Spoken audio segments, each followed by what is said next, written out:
আমি আগে নিয়মিত নামাজ পড়তাম, কোনো ওয়াক্ত ছুটে গেলে মনে শান্তি পেতাম না, ছটফট করতাম। কিন্তু এখন নিয়মিত নামাজ পড়া হয় না। ওয়াক্ত ছুটে গেলেও কোনো রকম খারাপ অনুভব হয় না।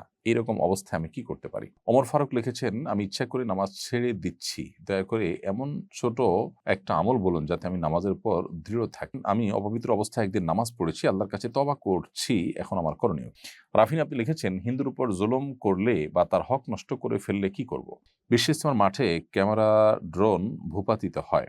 এতে মানুষ আহত হয়। জনসমাবেশে ড্রোন ব্যবহার করা জায়েজ হবে কিনা? আমি আগে নিয়মিত নামাজ পড়তাম, কোনো ওয়াক্ত ছুটে গেলে মনে শান্তি পেতাম না, ছটফট করতাম। কিন্তু এখন নিয়মিত নামাজ পড়া হয় না। ওয়াক্ত ছুটে গেলেও কোনো রকম খারাপ অনুভব হয় না। এরকম অবস্থায় আমি কি করতে পারি?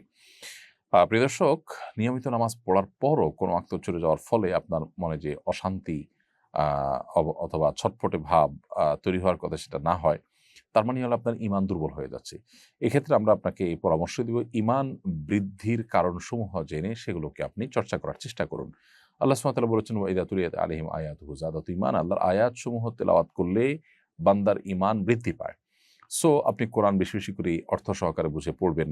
কোরআনের সাথে সময় কাটাবেন। কোরআনের তাফসীর, কোরআনের সান্নিধ্য, কোরআনের সৌরভে আপনি থাকার চেষ্টা করবেন।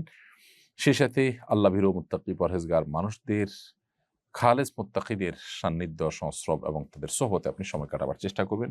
এগুলো আশা করা যায় যে আপনাকে আপনার যে দুরবস্থা আছে সেখান থেকে রক্ষা করতে সাহায্য করবে।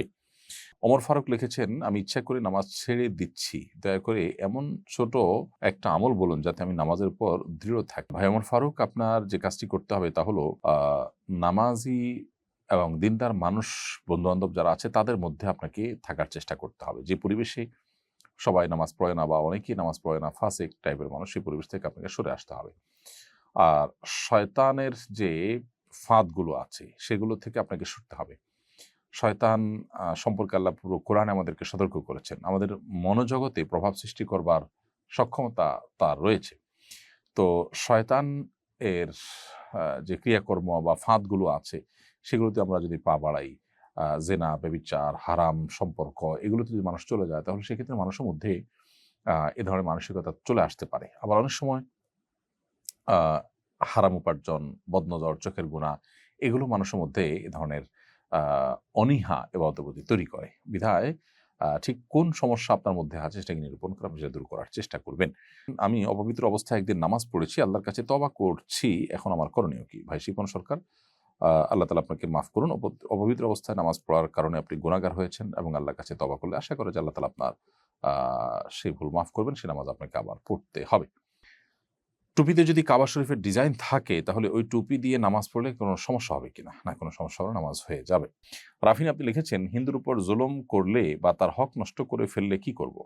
কিভাবে এর থেকে মুক্তি পাওয়া যাবে? কি করলে আল্লাহ পরকালে আমাকে জালেমের কাতার দাঁড় করাবেন না? যদি আ আর্থিক কোনো হক নষ্ট করে থাকেন তাহলে তাকে বা তার পরিবারকে, তার ওয়ারিসদেরকে সেটা ফেরত দিবেন। আর যদি সেটা না হয়ে অন্য কোনোভাবে তাকে কষ্ট দেন, জুলুম করে থাকেন তাহলে এটা কঠিন। জীবদ্দশায় থাকলে তার কাছ থেকে মাফ আদায় করে নিতে পারেন। যদি সেটা না করতে পারেন তাহলে তওবায়ে নাসুহা, খাঁটি তওবা এবং নেক আমল বাড়িয়ে করা এবং দান সদকা ইত্যাদির মধ্য দিয়ে এ ধরনের অপরাধের দায় থেকে মুক্ত থাকার জন্য আল্লাহ তাআলার কাছে আপনি দোয়া করবেন। এছাড়া আপাত দৃষ্টিকোণ থেকে নিশ্চিত তার কাছ থেকে দায় মুক্তির কোনো উপায় কিন্তু খোলা থাকে না। খুবই ডেঞ্জারাস বিষয়। বিশ্ব ইজতেমার মাঠে ক্যামেরা, ড্রোন ভূপাতিত হয়। এতে মানুষ আহত হয়। জনসমাবেশে ড্রোন ব্যবহার করা জায়েজ হবে কিনা? যে ড্রোনের ব্যবহার মানুষের হতাহত হওয়ার আশঙ্কা জোরালো থাকে সেটা ব্যবহার করা অবশ্যই যাবে না। আর যেটাতে এরকম কোনো আশঙ্কা না থাকে সেটা তো ব্যবহার করা যেতে পারে। এজন্য আ জনসমক্ষে, জনসমাবেশে, বিশেষ করে যেখানে অনেক বেশি মানুষের জনসমাগম সেখানে যদি এ ধরনের randomly ড্রোন উড়ানো হয় এবং সেটি পড়ে মানুষের আহত হওয়ার কারণ হয় তাহলে তো অবশ্যই এটা বর্জন করা উচিত। এটা নির্ভর করে যে কোন পরিস্থিতিতে, কোন পরিবেশে আপনি কিভাবে সেটাকে আ চালাচ্ছেন তার উপরে।